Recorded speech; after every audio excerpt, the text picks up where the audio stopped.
Jubilee Hills bypoll పై V6 వెలుగు survey చేసింది. జూబ్లీహిల్స్ లో కాంగ్రెస్ జెండా ఎగరేయబోతోందని V6 వెలుగు సర్వే చెప్పింది. కాంగ్రెస్ కు 50 నుంచి 55% ఓట్లు పోలవుతాయని చెప్పింది. బీఆర్ఎస్ కు 40 నుంచి 45% ఓట్లు వస్తాయని చెప్పింది. బీజేపీకి కేవలం 7 నుంచి 8% ఓట్లే వస్తాయని చెప్పింది. సర్వేను V6 వెలుగు పకడ్బందీగా నిర్వహించింది. నెల రోజుల పాటు వివిధ రకాల శాంపిల్స్ ను సేకరించి పక్కాగా సర్వే ఫలితాలు ప్రకటించింది. డీటెయిల్స్ తెలుసుకుందాం. V6 వెలుగు సర్వేకి సంబంధించి సత్యం మనతో లైవ్ లో జాయిన్ అవుతున్నారు. సత్యం, V6 వెలుగు సర్వే వివరాలు ఏంటి జూబ్లీహిల్స్ కి సంబంధించి?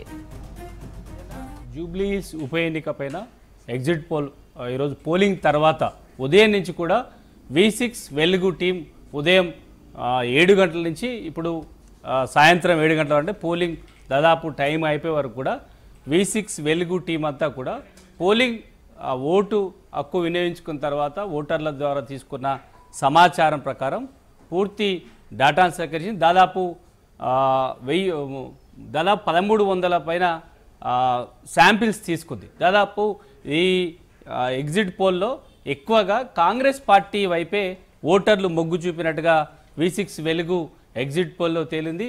దాదాపు ఇప్పటివరకు వచ్చిన సమాచారం ప్రకారం చూస్తే కాంగ్రెస్ పార్టీకి 50 నుంచి 50% పైబడిన ఓట్లు వస్తాయని అంచనా వేశారు. V6 వెలుగు టీం అంతా కూడా కాంగ్రెస్ పార్టీకి 50% ఓట్లు వస్తాయని చాలా స్పష్టంగా కనబడుతుంది. ఇక బీఆర్ఎస్ పార్టీకి 40% పైన ఓట్లు వస్తాయని V6 వెల్ ఎగ్జిట్ పోల్లో తేలింది. ఇక బీజేపీ విషయానికి వస్తే బీజేపీ 7% పైన ఓట్లు వచ్చే అవకాశం ఉన్నట్టుగా ఎగ్జిట్ పోల్లో చాలా స్పష్టంగా కనబడుతుంది.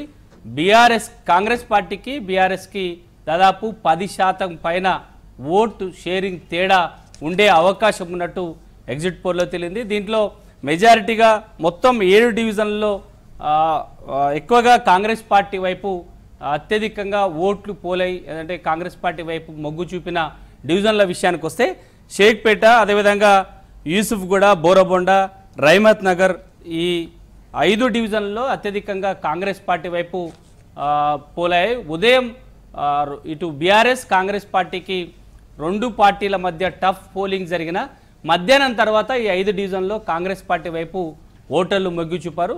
ప్రధానంగా 4 నుంచి సాయంత్రం 6 గంటల వరకు ఎక్కువగా కాంగ్రెస్ పార్టీ వైపు ఓట్లేసిన ఓటర్లు తాము కాంగ్రెస్ పార్టీకి ఓటేశామనే ఈ 5 డివిజన్లో మెజారిటీగా కాంగ్రెస్ పార్టీ వైపు మొగ్గు చూపినట్టుగా తెలియదు. ఇక బీఆర్ఎస్ విషయానికి వస్తే ఎర్రగడ్డ, శ్రీనగర్ కాలనీ, వెంగళరావు నగర్ ఈ 3 డివిజన్లో కొన్ని క్లాస్ ఓటర్లు అదేవిధంగా వృద్ధులు బీఆర్ఎస్ పార్టీ వైపు ఓటేశామని చెప్పారు.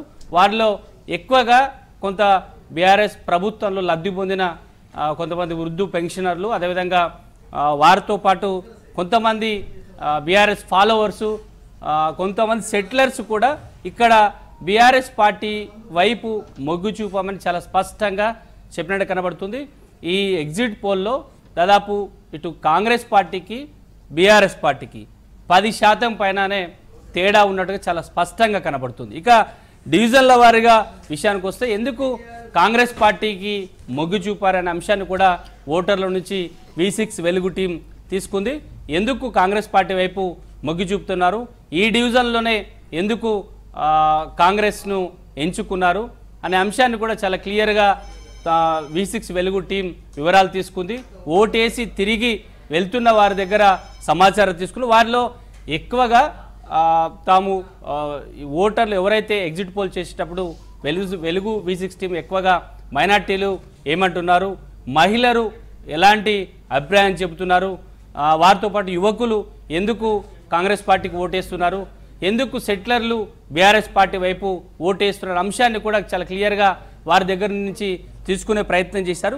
వెంగళరావు నగరు, శ్రీనగర్ కాలనీలో కొంతమంది ఓటర్లు ఇంకా బీఆర్ఎస్ పార్టీకి తాము ఓటేస్తామనే అంశాన్ని కూడా చాలా స్పష్టంగా చెప్పిన సమాచారం కూడా ఈరోజు వచ్చిన ఎగ్జిట్ పోల్లో ఉంది. వారిలో ఎక్కువగా కాంగ్రెస్ పార్టీకి అనుకూలమైన అంశాల విషయానికి వస్తే ఎక్కువగా మైనార్టీ ఓట్లంతా కూడా కాంగ్రెస్ పార్టీ వైపు మెజారిటీ మొగ్గు చూపామని చెప్పవచ్చు. వాటిలో 5 డివిజన్లో షేక్పేట అయినా, యూసుఫ్గూడ అయినా, బోరబండ అయినా, రైమత్ నగర్ అయినా ఈ 5 డివిజన్లో మెజారిటీగా మైనార్టీ ఓట్లు కాంగ్రెస్ పార్టీకే వేశాము, కాంగ్రెస్ పార్టీ తమకు అభివృద్ధి చేస్తుంది, ఇప్పుడు దీంతో పాటు అధికారంలో ఉంది కాంగ్రెస్ పార్టీ కాబట్టి మరో 3 ఏళ్ళు తమ డివిజన్లో అభివృద్ధి కావాలన్నా, తమ నియోజకవర్గంలో అభివృద్ధి కావాలన్నా కాంగ్రెస్ పార్టీకి ఓటేస్తేనే అభివృద్ధి జరుగుతున్న అంశాన్ని ప్రస్తావించారని చెప్పొచ్చు. ఇక బీఆర్ఎస్ పార్టీ టఫ్ ఇచ్చిన ఎర్రగడ్డ కానీ, శ్రీనార్ కాలనీ కానీ, వెంగళరావు నగర్ డివిజన్లో కానీ ఈ 3 డివిజన్లలో గత 10 ఏళ్లలో బీఆర్ఎస్ పార్టీ చేసిన అభివృద్ధి కార్యక్రమాలకు సంబంధించిన అంశాన్ని ప్రస్తావించడం కానీ, కొంతమంది కేసీఆర్ అభిమానులుగా చెప్పిన వారు, కొంతమంది ఓటర్లు తాము బీఆర్ఎస్ పార్టీని ఎంచుకున్నామని చెప్పడం, వారితో పాటు కొంతమంది రిటైర్డ్ ఉద్యోగులు, కొంతమంది వృద్ధులు గతంలో పెన్షన్ తీసుకొని ఇంకా కూడా బీఆర్ఎస్ ప్రభుత్వమే ఉందని కొంతమంది భావించిన వాళ్ళు, కొంత శాతం వృద్ధులు ఇంకా బీఆర్ఎస్ పార్టీకి తాము ఓటేశాము, వేస్తామనే ఒక ధీమా కూడా వ్యక్తం చేశారు. ఇక కాంగ్రెస్ పార్టీకి అనుకూలమైన అంశాల విషయానికి వస్తే మైనార్టీలు అనుకూలంగా ఉండడం, మజ్లీస్ పార్టీ కాంగ్రెస్ అభ్యర్థికి మద్దతు తెలపడం, నేరుగా మజ్లీస్ ఎమ్మెల్యేలే కాంగ్రెస్ పార్టీకి ఓటేయాలని చెప్పడం చాలా కలిసి వచ్చిన అంశంతో చెప్పడంతో పాటే ఇక నవీన్ యాదవ్ అనే అభ్యర్థి కాంగ్రెస్ పార్టీకి అనుకూలమైన అభ్యర్థిగా కూడా ఈ ఎగ్జిట్ పోల్లో తేలింది. ఎందుకంటే ఆయన యువకుడు అనే ఒక చెప్పడంతో పాటు గతంలో 2 సార్లు అసెంబ్లీకి పోటీ చేసి ఓడిపోయాడు, ఆయనకు ఒక సానుభూతి ఉంది, లేదు లోకల్ అభ్యర్థి అనే ఒక ప్రచారం భారీగా జరగడం, అంటే బీఆర్ఎస్ పార్టీ అభ్యర్థి చనిపోవడం, ఆయన నాన్ లోకల్ అనే ప్రచారం చేయడం, కాంగ్రెస్ పార్టీకి నవీన్ యాదవ్ ఒక లోకల్ అభ్యర్థి అనే ఒక ప్రచారం జరగడం కూడా కాంగ్రెస్ అభ్యర్థికి అనుకూలమైన అంశం కూడా చెప్పడు. ఎక్కువగా యువకులంతా కూడా నవీన్ యాదవ్ లోకల్ అభ్యర్థి, నవీన్ యాదవ్ అభివృద్ధి చేయగలుగుతాడు, గతంలో ఆయనకు అన్ని డివిజన్లలో కూడా సర్వీస్ చేసే టీం ఉంది, అన్ని డివిజన్లో ఆయనకు ఒక టీం, ఒక ఎజెండా ఉంది, ఆయన పనిచేయగలుగుతాడు, ఎప్పుడు అందుబాటులో ఉంటారనే ఒక అంశాన్ని కూడా కొంతమంది ఓటర్లు ప్రస్తావించారు. ఇక దీనికి తోడు బీఆర్ఎస్ పార్టీ పైన ఇంకా వ్యతిరేకత ఉంది అనే అంశాన్ని కూడా కొంతమంది ఓటర్లు ప్రస్తావించారు. ఇప్పటికిప్పుడు కేసీఆర్ ప్రచారానికి రాలేదు అనే అంశాన్ని కూడా కొంతమంది ప్రస్తావించిన పరిస్థితి. ఇవన్నీ కూడా కాంగ్రెస్ పార్టీకి కలిసి వచ్చే అంశాలు. యూత్లో సీఎం రేవంత్ రెడ్డితో పాటు అభ్యర్థి నవీన్ యాదవ్ అభివృద్ధి చేయగలుగుతాడు, నేరుగా సీఎంఏ ప్రచారం చేశాడు, తమ నియోజకవర్గం అభివృద్ధి జరగాలంటే కాంగ్రెస్ పార్టీకి ఓటేస్తే బాగుంటుందనే అంశాన్ని కూడా ప్రస్తావించారు. వాటితో పాటు బస్తీ ఓటర్లంతా కూడా అంటే ఈ జూబ్లీ హిల్స్లో ఎక్కువగా బస్తీలు ఉన్నాయి, ఆ బస్తీ ఓటర్లంతా కూడా కాంగ్రెస్ వైపు మొగ్గు చూపడం కూడా ప్రధానంగా కాంగ్రెస్ పార్టీకి కలిసి వచ్చిన అంశాలు కూడా ఈ డివిజన్ల వారీగా మొత్తం ఓవరాల్గా జూబ్లీ హిల్స్ ఉప ఎన్నికల్లో కనబడ్డది. దీంతోపాటు కాంగ్రెస్ అయితేనే ఉద్యోగం వస్తుందనే ఒక నమ్మకం కొంతమంది యువకుల్లో కాబట్టడం చెప్పారు. ఓటింగ్కు దూరంగా కొంతమంది విద్యావంతులు చాలామంది దూరంగా ఉన్నారు, అంటే బస్తీలో ఉన్నవారు మాత్రం ఓటింగ్కి వచ్చారు. బస్తీ ఓటర్లంతా కూడా మెజారిటీ కాంగ్రెస్ పార్టీ వైపు మొగ్గు చూపారు. కాబట్టి ఎగ్జిట్ పోల్లో 50% పైగా కాంగ్రెస్ పార్టీకి ఓట్లు పోలవుతాయి. కాంగ్రెస్ పార్టీకి బీఆర్ఎస్ పార్టీకి 10% డిస్టెన్స్ ఉంటుందని చెప్పడానికి ప్రధానంగా బస్తీలో ఉన్న మెజారిటీ ఓటర్లు ఓటు హక్కు వినియోగించుకున్నారు. ఇక బస్తీలో తెలంగాణ జిల్లాలకు సంబంధించి ఎవరైతే ఈ బస్తీలో సెటిల్ అయ్యారో వారంతా కూడా నవీన్ యాదవ్ తన లోకల్ అభ్యర్థిగా భావించారు. వారంతా కూడా నవీన్ యాదవ్కు ఓటేశారు. కాంగ్రెస్ పార్టీ అధికారంలో ఉంది, మరో 3 ఏళ్ళు కాంగ్రెస్ పార్టీ అధికారంలో ఉంటుంది కాబట్టి అభివృద్ధి కాంగ్రెస్ పార్టీ చేస్తుందని నమ్ముతుంది. కాబట్టి ఎక్కువ మంది 50% దాదాపు ఎగ్జిట్ పోల్లో ఇటువైపు కాంగ్రెస్ పార్టీ వైపు మొగ్గు చూపడానికి ప్రధానంగా ఈ కారణాలు ఉన్నాయి. ఇక డివిజన్ల వారీగా ఒకసారి గమనిస్తే శ్రీనార్ కాలనీలో ఇక్కడంతా క్లాస్ అండ్ మాస్ ఓటర్లు ఉన్నారు. దాంట్లో ఎక్కువగా మహిళలు, అంటే మహిళా ఓటర్లంతా కూడా ఉచిత బస్సు సౌకర్యం, అదేవిధంగా సన్నబియ్య అంశాన్ని ప్రస్తావించారు. Middle class, lower middle class ఓటర్లంతా కూడా కాంగ్రెస్ పార్టీ వైపు ఓటేయడానికి ప్రధానంగా కూడా ఇది ఒక కారణం. శ్రీనార్ కాలనీలో ఈ డివిజన్లో ఎక్కువగా ప్రస్తావించారు. ఇక మైనార్టీ నేతలు, మైనార్టీ ఓటర్లు ఎంఐఎం అభ్యర్థి లేడు, కాంగ్రెస్ పార్టీకి ఓటేయాలని మెజారిటీగా ఈ మైనార్టీ ఓటర్లు శ్రీనార్ కాలనీలో చెప్పారు. ఇక యువకులు కాంగ్రెస్ పార్టీ అధికారంలో ఉంటుంది కాబట్టి అభివృద్ధి జరుగుతుంది కాబట్టి తాము ఓటేశామని శ్రీనగర్ కాలనీలో వృద్ధులు చెప్పారు. ఇక బస్తీ వాసులు, బస్తీలో ఉన్న ఓటర్లు మాత్రం పూర్తిగా నవీన్ యాదవ్ లోకల్ కాబట్టి అందుకే బస్తీలో ఉన్న వాళ్ళంతా మేము నవీన్ యాదవ్కి ఇస్తున్నాం, గతంలో 2 సార్లు పోటీ చేసి ఓడిపోయాడు కాబట్టి తాము ఈసారి నవీన్ యాదవ్ని ఎమ్మెల్యే చేసుకోవాలనే ఒక అంశాన్ని ప్రస్తావించారని చెప్పొచ్చు. ఇక కాంగ్రెస్ అభ్యర్థి నవీన్ యాదవ్ అనుకూలం, ఆయన్నే అభ్యర్థి కావడం వల్ల కాంగ్రెస్ పార్టీకి మెజారిటీగా ఓట్లు పట్ల అంశాన్ని కూడా శ్రీనగర్ కాలనీలో కొంతమంది ఓటర్లు చెప్పారు. ఇంకా కొన్ని అంశాలు ఎలక్షన్ చివరి రోజులో కాంగ్రెస్ పార్టీ నేతలంతా నేరుగా వెళ్ళి కలవడం, ఓటేయాలని చెప్పడం, వాళ్ళని విజ్ఞప్తి చేయడం కూడా కాంగ్రెస్ పార్టీకి శ్రీనగర్ కాలనీలో కలిసి వచ్చినప్పుడు. కానీ శ్రీనగర్ కాలనీలో కొన్ని అపార్ట్మెంట్స్ లేదంటే సెటిలర్ల విషయం ఇచ్చినప్పుడు మాత్రం అక్కడ బీఆర్ఎస్ వైపు మొగ్గు చూపని చెప్పారు. వాళ్ళు గతంలో 10 ఏళ్లలో బీఆర్ఎస్ పార్టీ అధికారంలో ఉంది కాబట్టి అభివృద్ధి చేసిన సంక్షేమ కార్యక్రమాలు ఉన్నాయి కాబట్టి అందుకే తాము బీఆర్ఎస్ పార్టీని ఎంచుకున్నామని శ్రీనగర్ కాలనీలో బీఆర్ఎస్ వైపు మొగ్గు చూపిన ఓటర్లు చెప్పారు. ఇక ఎర్రగడ్డ విషయానికి వస్తే ఎర్రగడ్డలో కూడా క్లాస్ అండ్ మాస్ ఓటర్లు పాల్గొన్నారు. ఎక్కువగా మాస్ ఓటర్లు ఓటింగ్లో పాల్గొన్నారు కాబట్టి మాస్ ఓటర్లు మెజారిటీగా కాంగ్రెస్ పార్టీ వైపు మొగ్గు చూపారు. దాంట్లో 50 ఏళ్లకు పైబడిన కొంతమంది వృద్ధులు, రిటైర్డ్ ఎంప్లాయీస్ మాత్రం బీఆర్ఎస్ పార్టీ వైపు ఓటేశామని ఎర్రగడ్డ డివిజన్లో ఓటర్లు చెప్పారు. ఇక మైనార్టీ ఓటర్లు నవీన్ యాదవ్ కాంగ్రెస్ పార్టీ అనుకూలమనే అంశాన్ని ప్రస్తావించారు. మహిళా ఓటర్లు ఉచిత బస్సు, సన్నబియ్యం అనే రేషన్ కార్డులు కూడా తమకు వస్తున్నాయి, ప్రభుత్వం మరో 3 ఏళ్ళు కాంగ్రెస్ ప్రభుత్వం ఉంటుంది కాబట్టి అభివృద్ధి చేసుకోవాలనే అంశాన్ని కూడా ఎర్రగడ్డ డివిజన్లో ఓటర్లు ప్రస్తావించారు.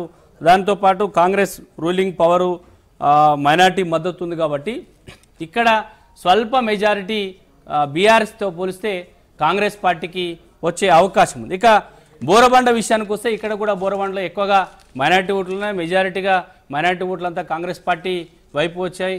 ఎందుకంటే మైనార్టీలు అంతా కూడా కాంగ్రెస్ తమకు మద్దతుగా ఉంటుంది, కాంగ్రెస్ పార్టీ ఎప్పుడు అధికారంలో ఉన్నా తమకు మద్దతుగా ఉంటుంది. ఇక మజ్లీస్ కూడా అభ్యర్థి లేదు కాబట్టి మైనార్టీ ఓట్లలో స్ప్లిట్టింగ్ కాలేదు. మైనార్టీకి ఓటింగ్కి వచ్చిన మైనార్టీలంతా కూడా కాంగ్రెస్ పార్టీకే ఓటేశామనే అంశాన్ని ప్రస్తావిస్తూనే గత 10 ఏళ్లలో గోపీనాథ్ ఎమ్మెల్యేగా ఉన్నప్పుడు తమ బస్తీకి రాలేదు అనే ఒక అంశాన్ని కూడా కొంతమంది ఓటర్లు ప్రస్తావించారు. ఇక బోరబండలో మెజారిటీగా కాంగ్రెస్ పార్టీ వైపే ఓటర్లు మొగ్గు చూపారు. ఇక షేక్పేట్ డివిజన్కి వస్తే షేక్పేట డివిజన్లో దాదాపు ఇటు ఫిలిం నగర్ నుంచి డౌన్ దిగే పోలింగ్ బూత్లలో మాత్రం ఎక్కువగా అపార్ట్మెంట్స్, అదేవిధంగా ఉద్యోగులు, కొంతమంది విద్యావంతులు మాత్రం కొన్ని పోలింగ్ బూత్లలో మాత్రం బీఆర్ఎస్కి అనుకూలంగా ఓటేశామని చెప్పారు. కానీ షేక్పేట డివిజన్ లోపలికి వెళ్తే మైనార్టీలు, బస్తీ వాసులు అంటే పీజీఆర్ నగరు, అదేవిధంగా మిగతా బస్తీలకు వెళ్తే మాత్రం ఎక్కువగా కాంగ్రెస్ పార్టీ వైపు మొగ్గు చూపాము, కాంగ్రెస్ పార్టీకి ఓటేశామని చెప్తున్నారు. వాళ్ళంతా కూడా ఒకటే అంశాన్ని ప్రస్తావిస్తున్నారు. 3 ఏళ్ళు అధికారంలో కాంగ్రెస్ పార్టీ ఉంటుంది, వారికి కాంగ్రెస్ పార్టీకి ఓటేస్తేనే అభివృద్ధి జరుగుతుందనే తాము నమ్ముతున్న అంశాన్ని చెబుతూనే యువత, అదేవిధంగా మహిళలేమో ఉచిత బస్సు సౌకర్యాన్ని అంశాన్ని ప్రస్తావించారు. ఇక రేషన్ కార్డులు, సన్నబియ్యం అంశాన్ని ప్రస్తావిస్తున్నారు. ఇదంతా ఈ ఎర్రగడ్డ డివిజన్లో మైనార్టీ ఓట్లు ఎక్కువగా ఉండడం, కాంగ్రెస్ పార్టీకి ఎక్కువగా ఓట్లు పడ్డాయి. ఇక బస్తీలు కూడా ఉండడం వల్ల ఆ బస్తీలను కాంగ్రెస్ పార్టీ నేతలంతా కూడా దాదాపు 1 నెల రోజుల నుంచి దగ్గరుండి ఆ డివిజన్లో జరిగిన అంటే అధికారంలో కాంగ్రెస్ పార్టీ ఎన్నికల నోటిఫికేషన్ రాకముందు రోడ్లకు సంబంధించి కానీ సర్కిల్ అభివృద్ధికి సంబంధించి కానీ నిధులు విడుదల చేసి పనులు వెంటనే చేసింది. దీనివల్ల ఎర్రగడ్డ ఇది షేక్పేట్ డివిజన్లో కాంగ్రెస్ పార్టీని నమ్మడానికి ఒక ప్రధాన కారణంగా కూడా అక్కడ ఓటేసిన ఓటర్లు చెప్పారని చెప్పొచ్చు. అక్కడ అభివృద్ధి జరిగింది, నేరుగా రోడ్లు వెంటనే వేశారు, దానివల్ల కాంగ్రెస్ పార్టీ అభివృద్ధి చేస్తుందనే ఒక నమ్మకం మాకు కలిగించారనే అంశాన్ని కూడా ప్రస్తావించారు. ఇక బీఆర్ఎస్కు ఎందుకు షేక్పేట్ డివిజన్లో ఎక్కువగా ఓటింగ్ వైపు మొగ్గు చూపలేదనే అంశాన్ని కొంతమంది మాట్లాడినప్పుడు అక్కడ కొంత మిక్స్డ్ ఒపీనియన్ వచ్చింది బీఆర్ఎస్ పార్టీలో. ఇంకా బీఆర్ఎస్ పార్టీకి సంబంధించిన ఆ పార్టీ అధిష్టానంలో ఉన్న కీలక నేతల తీరు మారలేదు అనే అంశాన్ని కూడా కొంతమంది ఓటర్లు ప్రస్తావించారు. నేరుగా కేసీఆర్ రంగంలో దిగుంటే పరిస్థితి ఏ విధంగా ఉండేది, కేసీఆర్ ఎందుకు ప్రచారానికి రాలేదు అనే అంశాన్ని కూడా కొంతమంది ప్రస్తావించారు.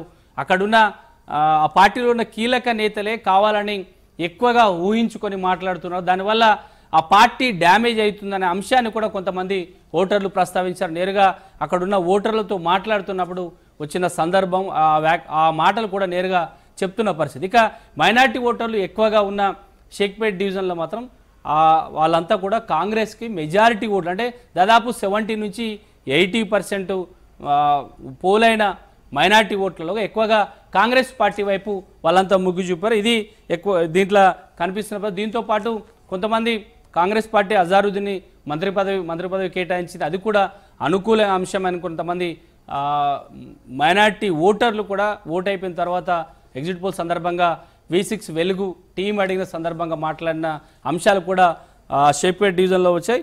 ఇక దీంతో పాటు అభివృద్ధి అనే అంశాన్ని మాత్రమే ఎక్కువగా ఈ డివిజన్లో ప్రస్తావించారని చెప్పొచ్చు. ఇక వెంగళరావు నగర్ విషయానికి వస్తే ఇక్కడ చాలా మిక్స్డ్ ఒపీనియన్ ఉంది. టఫ్ ఇటు బీఆర్ఎస్ పార్టీ అక్కడ టఫ్ పోటీ ఇచ్చిందని చెప్పొచ్చు. కాంగ్రెస్ పార్టీకి ఇక్కడ బీఆర్ఎస్ పార్టీకి కేవలం 5 నుంచి 7% మధ్య ఓట్ల షేరు మాత్రమే తేడా ఉంది. అక్కడ బీఆర్ఎస్ అంటే క్లాస్ ఓటర్లు ఎక్కువగా బీఆర్ఎస్కు తాము ఓటేసామని చెప్పారు. వాళ్ళు ఎందుకు వేశారనేది గతంలో 10 ఏళ్ళ అధికారము లేదంటే బాగా చేసిరని కొంతమంది చెప్పడము, ఇంకొంతమంది సెటిలర్స్ ఎక్కువగా ఉండడం, వాళ్ళంతా కూడా బీఆర్ఎస్ పార్టీకి అనుకూలంగా ఓటేశామనే అంశాన్ని వెంగళరావు నగర్లో ప్రస్తావించారని చెప్పచ్చు. కొంతమంది ఇక్కడ బస్తీలు కూడా తేడా ఉంది. బస్తీల విషయానికి వస్తే బస్తీలో ఉన్న ఓటర్లు ఉదయం నుంచే పోలింగ్లో పాల్గొన్నారు. వారు తాము కేవలం నవీన్ యాదవ్ లోకలు, కాంగ్రెస్ పార్టీ అభివృద్ధి చేస్తుంది, సీఎం రేవంత్ రెడ్డి నేరుగా హామీ ఇచ్చారు కాబట్టి తమ బస్తీలు బాగుపడతాయి, బస్తీలు అభివృద్ధి చెందుతాయనే అంశాన్ని కూడా ఈ ఎగ్జిట్ పోల్ సందర్భంగా ఓటర్లు ప్రస్తావించే పరిస్థితి. వెంగళరావు నగర్లో మిక్స్డ్ ఒపీనియన్ ఉన్న బీఆర్ఎస్ పార్టీ అక్కడ టఫ్ ఇచ్చే పరిస్థితి ఉంది. ఇప్పటి వరకు ఉన్న శ్రీనగర్ కాలనీలో కూడా ఇది మిక్స్డ్ ఒపీనియన్ ఓటింగ్లో పాల్గొన్న ఓటర్లు చెప్పారు. ఎందుకంటే అక్కడ క్లాస్ అండ్ మాస్ ఏరియాస్ ఉన్నాయి. శ్రీనగర్ కాలనీలో క్లాస్ ఏరియాలో ఉన్నవారు కొంతమంది బీఆర్ఎస్కి అనుకూలంగా ఓటేషన్ చెప్పారు, కానీ మాస్ ఏరియాలో ఉన్న ఓటర్స్ అంతా కూడా కాంగ్రెస్ పార్టీ వైపు తాము ఓటేశాం, కాంగ్రెసే తమకు అనుకూలంగా ఉంది, కాంగ్రెస్ పార్టీ అభివృద్ధి చేయగలుగుతున్న అంశాన్ని కూడా ప్రస్తావించారు. ఇక అన్నిట్లలో కూడా మొత్తం 7 డివిజన్లలో మెజారిటీగా 5 డివిజన్లో కాంగ్రెస్ పార్టీకి ఎక్కువగా ఓట్లు పోలాయి. ఇక బీఆర్ఎస్ పార్టీకి 3 డివిజన్లు, అంటే 3 డివిజన్లో బీఆర్ఎస్ పార్టీ బాగా టఫ్ ఇచ్చింది అని చెప్పొచ్చు. అనుకూలించిన అంశాల విషయానికి వస్తే మాత్రం ఈరోజు ఉదయం నుంచి సాయంత్రం 7 వరకు V6 వెలుగు టీం తీసుకున్న పోలింగ్ తర్వాత తీసుకున్న అభిప్రాయం చూస్తే చాలా క్లియర్గా 10% తేడా కనబడుతుంది. కాంగ్రెస్ పార్టీకి 50% పైన ఓట్లు పోలయ్యే అవకాశం ఉన్నట్టుగా చాలా స్పష్టంగా కనబడుతుంది. బీఆర్ఎస్ పార్టీ 40 పైన, అదేవిధంగా బీజేపీ కేవలం 7% పరిమితమయ్యే అవకాశం ఉంది. ఉదయం పోలైన అంటే ఉదయం 7 నుంచి 2 గంటల వరకు బీజేపీ ఒక స్థాయిలో 8 నుంచి 9% వరకు ఓట్లు పోలైనా 2 నుంచి 6 గంటల వరకు జరిగిన పోలింగ్లో బీజేపీ పోల్ శాతం తగ్గింది, కాంగ్రెస్ పార్టీకి పెరిగింది. ఉదయం బీఆర్ఎస్ మధ్యాహ్నం వరకు కూడా బాగా పోలింగ్లో ఓటర్లు టఫ్ ఇచ్చే ప్రయత్నం చేసిన మధ్యాహ్నం తర్వాత మాత్రం కాంగ్రెస్ పార్టీ వైపు ఎక్కువగా ఓటర్లు మొగ్గు చూపారు. ప్రధాన కారణంగా ఒకటి నవీన్ యాదవ్ కాంగ్రెస్ అభ్యర్థి లోకల్ కావడం ఒకటి, మైనార్టీ ఓట్లు కాంగ్రెస్ వైపు మొగ్గు చూపడం ఒకటైతే, ఇక యువకుల విషయానికి వస్తే సీఎం రేవంత్ రెడ్డి నేరుగా హామీ ఇచ్చారు, నియోజకవర్గం అభివృద్ధి జరగాలంటే ఈసారి కాంగ్రెస్ పార్టీకి ఓటేయాలి, 3 ఏళ్ళు కాంగ్రెస్ పార్టీ అధికారంలో ఉంటుంది కాబట్టి అందుకే కాంగ్రెస్ పార్టీని ఎంచుకున్నామనే ఈ 3 అంశాలు కాంగ్రెస్ పార్టీకి ఓటేసిన ఓటర్లు చెప్పారు. కాబట్టి ఇదంతా పూర్తిగా ఈరోజు చేసిన ఎగ్జిట్ పోల్స్లో మాత్రం కాంగ్రెస్ పార్టీ వైపు ఎక్కువగా మొగ్గు చూపడానికి ఇవే ప్రధాన కారణమని తేలింది. 50% పైన కాంగ్రెస్ పార్టీకి, 40% పైన బీఆర్ఎస్ పార్టీకి, 7% పైన బీజేపీకి వచ్చే అవకాశం ఉన్నట్టుగా V6 వెలుగు టీం చేసిన ఎగ్జిట్ పోల్లో చాలా స్పష్టంగా కనబడుతుంది. రెండు పార్టీల మధ్య 10% తేడా ఉండే అవకాశం ఉన్నట్టు మాత్రం ఈరోజు చేసిన ఎగ్జిట్ పోల్లో స్పష్టంగా కనబడుతుందని చెప్పొచ్చు. సౌజన్య.